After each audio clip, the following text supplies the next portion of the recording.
Hi guys and welcome back to the channel. Today I've got two replays in the British Tier 8 Premium Medium Tank, the Atomic Centurion.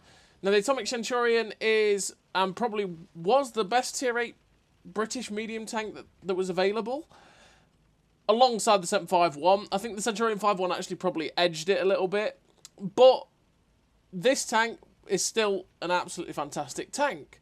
And it was, this with the 5.1 was ways and above the Huntsman. And then they buffed the Huntsman, and it was like, well, the Huntsman is a little bit, it's definitely more competitive now. It's actually in line with all the other Centurions. And nope, in that same reforge, which was a couple of weeks ago, they also buffed the Atomic Centurion, which really didn't need it, to be perfectly honest. And it meant that all those buffs that they gave to that poor Huntsman really didn't count for much because they made this tank even better. This tank makes really, really good silver. It's really quite maneuverable. It's got very good turret armor. It's got pretty decent hull armor for a Centurion because the little wheels on the front are actually spaced armor, which can bounce the odd shot here and there with the angles and stuff like that. And just overall, it's a pretty damn good Centurion. And obviously, the rate of fire is absolutely blistering on this tank as well, which really, really helps to make this tank just absolutely incredible. And the one thing is, this actually had the best rate of fire out of any of the Centurions too. And they buffed it. So what before we go on about the fact that they buffed the DPM even more, which is kind of mental, what did they buff in general on this tank? And did it really need it? I don't think it did, but we'll go for it. So what did they buff? Well, in terms of buffing things, they buffed the dispersion on the move and on rotation, the view range from 390 to 400, the reload from 7 seconds down to 6.5 seconds, and again the dispersion during rotation of the turret, I believe, yeah, from 14 to 12. So they basically made this tank more accurate while on the move and turning the turret, which it was kind of derpy for a Centurion. The whole trade-off was that, say, the Centurion 5.1 fired a half a round a minute less, but it had 0.33 accuracy, and this had 0.35 accuracy, but fired quicker. That was the kind of little trade-off. And with the dispersions, they've made it so that this gun is just as filthily good, which, yeah, okay, fine. 400 view range as well, from 390 up to 400. Perfectly fine buff. Okay, sure. That's brought it in line with all the other Centurions once again. The DPM buff was definitely not needed. Not needed whatsoever for this tank. Because, again, they brought the Huntsman Centurion in line with the 5.1 in terms of its DPM. Because they made it go to 8 rounds a minute. But that meant that this tank still fired faster. But now it fires even faster. Insane. I really don't think this tank needed the buffs. I still think it is one of the best Centurion variants that you could get.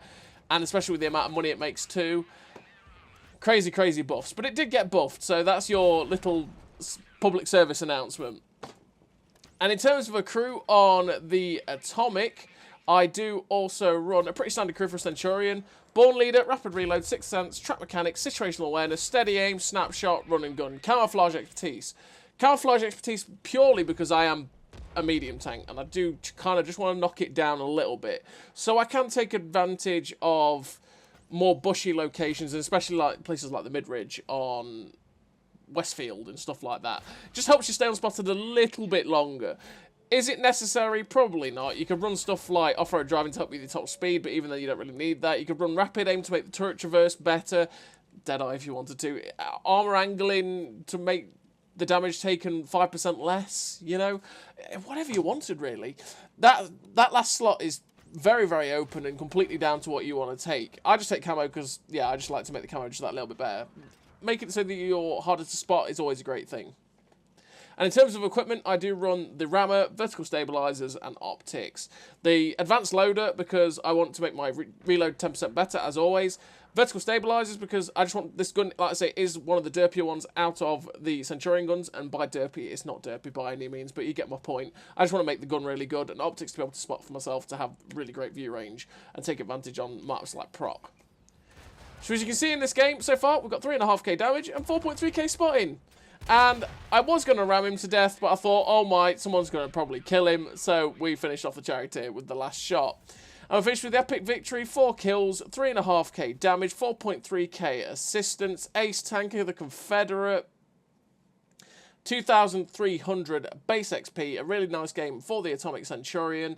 And as you saw on steps from that spawn that we got, if you push that position that I took in the early game, you basically completely destroy any attempt they take to try and take that corner. And we caught the Dragon and those Tiger 131s completely on the hop, and they just couldn't handle it. They just got absolutely doomed. And we managed to, because we were the furthest forward, when we were pushing forward aggressively, we got all that juicy spotting, and we had a pretty decent time.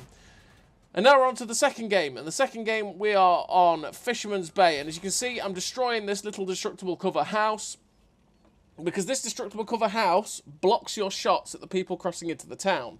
So if you get rid of that, you've got some pretty free shots on those guys as you spot them up. And if you're in the Centurion and obviously you've got good view range, you are going to spot them up as they're trying to cross into the town. And yeah, we got a nice shot there into the light tank, the T-49, who is very stock. And unfortunately, that light tank tracks.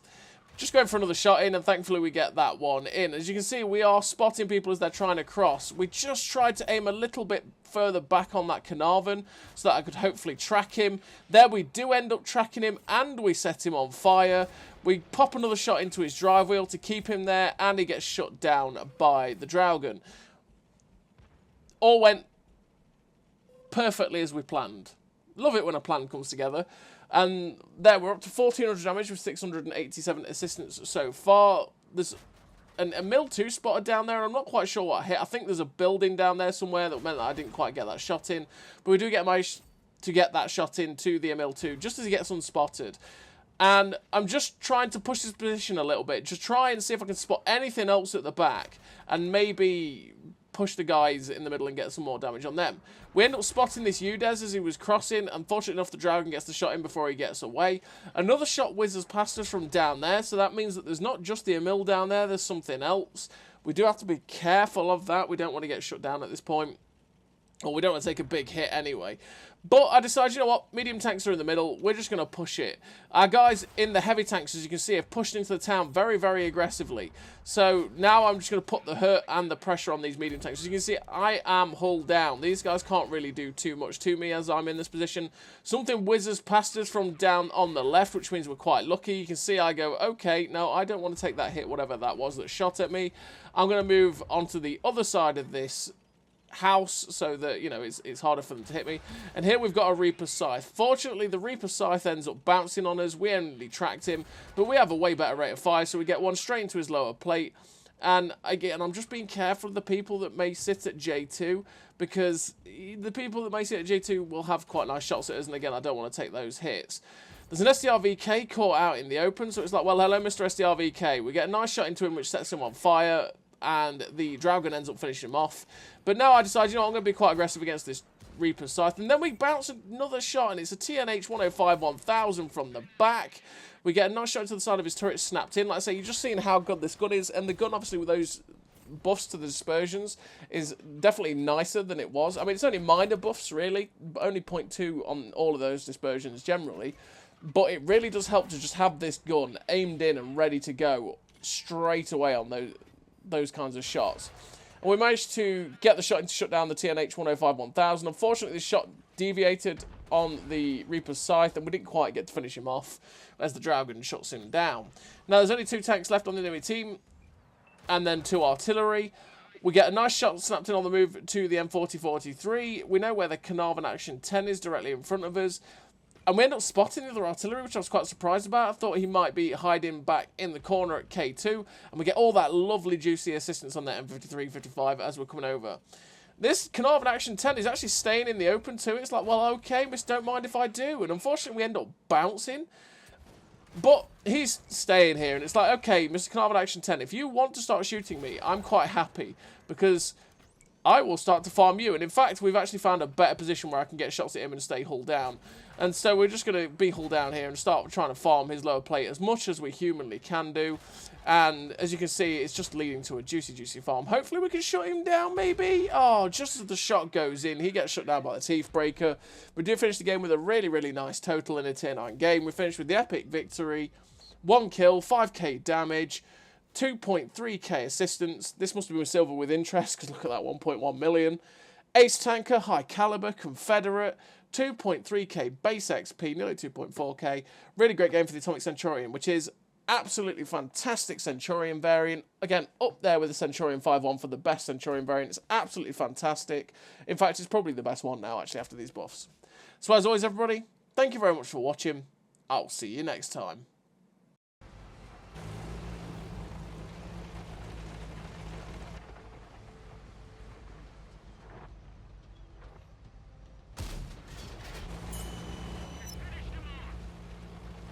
A great success!